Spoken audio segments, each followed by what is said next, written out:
We've made it to the final lesson that we're going to cover in this set of tutorials, focused on how to customize and modify your plot type. There's a notebook which is specifically a tutorial that's specifically looking at that. Let's pop over to that tutorial.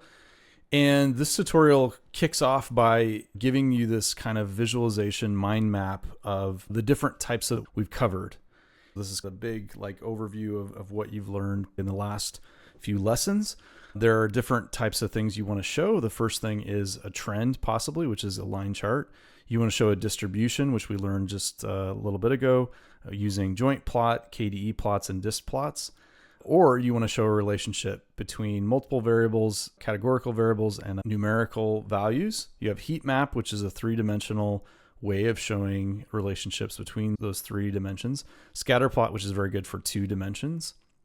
Swarm plot, which allows you to create these sort of clustered scatter plots. Regression plots, or reg plot, and LM plot, which allows you to regress multiple variables.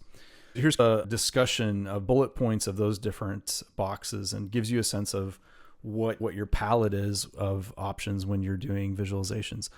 This is really important, especially when you're exploring data. You're doing what's called exploratory data analysis. It's always a matter of trying to figure out how you're going to visualize what you're doing. In Seaborn, one of the things you can do is change the styles of the different ways your plot looks like. Polishing a plot to make it look nicer is something that we do all the time as we clean up or finish our analysis.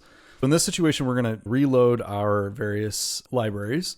We'll go ahead and load the Spotify data set of those 5 songs, and you can see the line chart that we created before, which shows the differences between these 5 songs and the trend over time of how they were played on Spotify.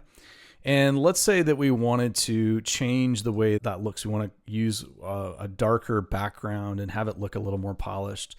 We can do that through Seaborn's .setStyle function.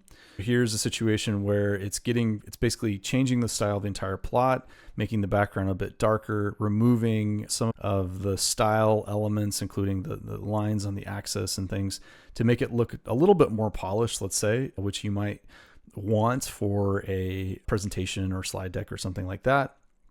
There are 5 other themes that you can use, which you can check out and learn about. We could even change them here. What's one that we want to look at? Maybe ticks is one. So let's change this to ticks, rerun it. And you can see ticks is the original one. Let's do dark grid. See what that looks like. It's pretty much the same. It just is giving you these light grid lines across each of the points in the different axes. There's a lot more where this came from in terms of parameters that you can modify and tune in Seaborn and even in Matplotlib.